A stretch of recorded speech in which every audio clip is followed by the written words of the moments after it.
on your knees and tell Carson good morning, but don't get up and down. Hi, Carson. All done. Hi, Carson. All day. Hi, Carson.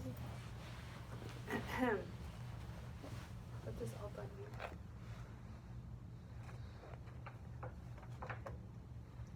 Okay. So yesterday we talked about how Joseph met his brothers after 20 years. Joseph had been in Egypt for 20 years, and his brothers had to come. Why did his brothers have to come to Egypt? Hannah? To get food. Right, because there was a what in the land? What was the word for no food? What's the fancy word, Leila?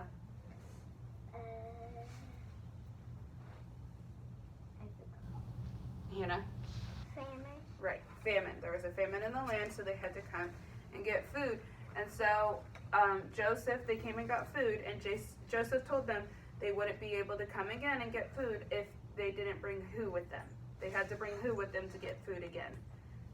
Christian?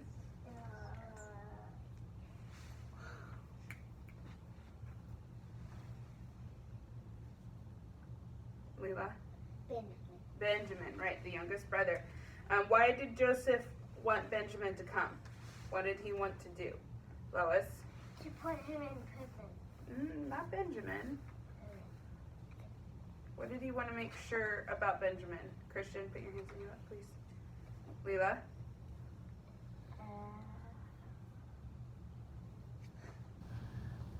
Remember, Benjamin and Joseph had the same mommy, right? And Joseph's brothers were really jealous of Joseph. And so what did Joseph want to make sure they weren't doing to Benjamin? Jaren? Not hurting him. Right, they wanted to make sure that they were treating Benjamin kindly to see if they were kind people again. So Jacob gave them permission to bring Benjamin with them to get more food, and Joseph wanted to give them a test, one more test. I want to be sure my brothers have changed for the better, thought Joseph. They don't know that I'm Joseph. They seem to be different from when I was a young boy. I am happy that they are very kind to my youngest brother Benjamin, but maybe they're only pretending to be good so I will sell them grain and that they don't starve to death. I know what I'll do, thought Joseph. I will give them one more test to see if their hearts have really changed. I will use my own silver cup for the test. Joseph's silver cup wasn't like any other cup. It was very special. Only the most important people in the kingdom had one, and to steal it was a serious crime.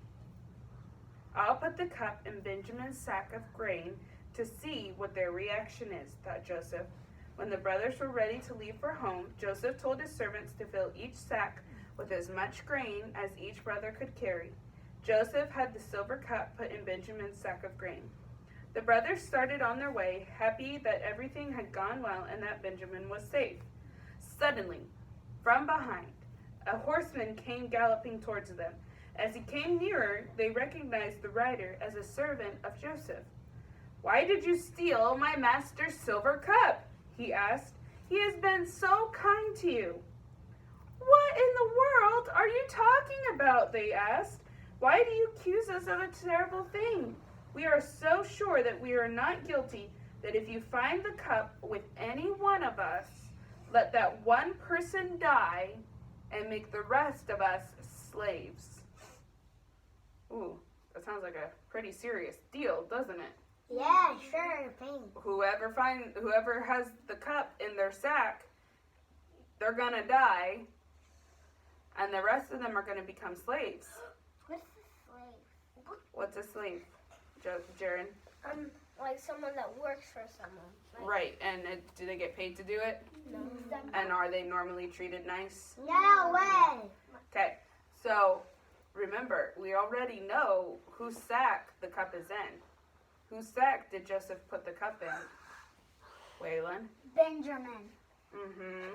And what did Jacob tell the brothers to do with Benjamin to make sure he did what, Elijah? Be nice. Well, right, but Lois? Take care of him. Take care of him, right. Only the one who stole the cup will be a slave, said the man. The rest of you may go free. So the man said, okay, that's too crazy a deal. Only the person who stole a cup will be a slave. The rest of you will go free." All the sacks of grain were searched. The last one to be opened was Benjamin's. To the brothers' shock, out fell Joseph's silver cup.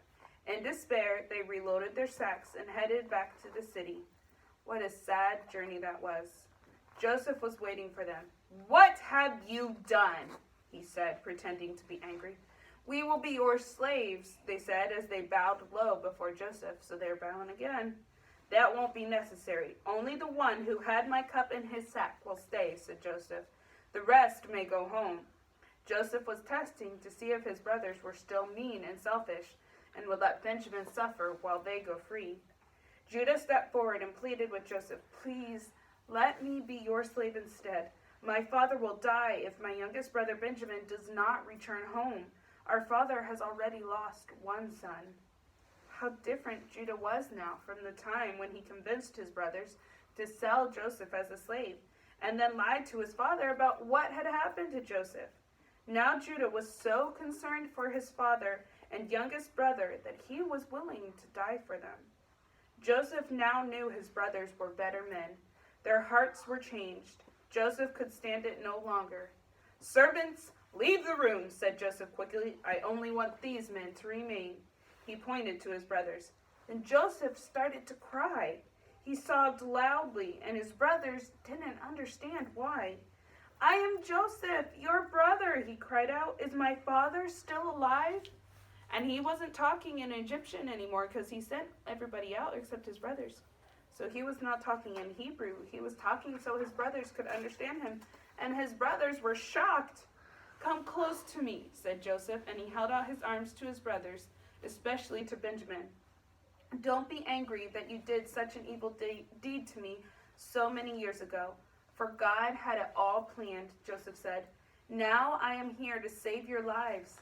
God has seen to it that I become a counselor for Pharaoh and ruler of all the land of Egypt." What a wonderful time the brothers had, talking and hugging each other and crying for joy. "Now hurry home to my father and tell him I am alive and bring him back to me," said Joseph. Pharaoh heard about Joseph's brothers and said, "Tell them to hurry to their home and then come back to Egypt to live, so that they didn't have to travel back and forth every time they needed food. They could just move to Egypt and be right where the food was." When the brothers arrived home, Jacob couldn't believe Joseph was alive. But when he saw the wagons filled with food that Joseph had sent, he began to believe. "It must be true. Joseph, my son, is alive. I will get to see him before I die." What happiness there was in the home that night. We too must learn to trust God and his perfect timing for our lives. Joseph did, and great was his reward. So Jacob and his family all moved to Egypt, and for a long time things were going really well. But then the Pharaoh that Joseph worked for died, and then Joseph died, and Joseph's brothers started to die, and the people were stuck in Egypt. And the Bible says that the next Pharaoh, for whatever reason, knew nothing about Joseph. What? And they start treating all the Israelites, which is the family. Remember, God changed Jacob's name to Israel, and he promised Abraham a long, long time ago that there were going to be many, many people. There were going to be as many as the stars in the sky and the sand on the ground. Yeah. And then that was going to be the nation of Israel. And so all the Israelites, the new Pharaoh, made them slaves. What? Mm-hmm. Also Joseph? Well, remember, Joseph died because he got old, and the new Pharaoh didn't know anything about Joseph for some strange reason. I think that's odd that he didn't know anything about Joseph. Maybe he did know and he chose to just ignore what he had done. Either way, he did not treat the Israelites kindly. And we're about to meet another man that did a very important thing. And you'll have to find out who that is next week.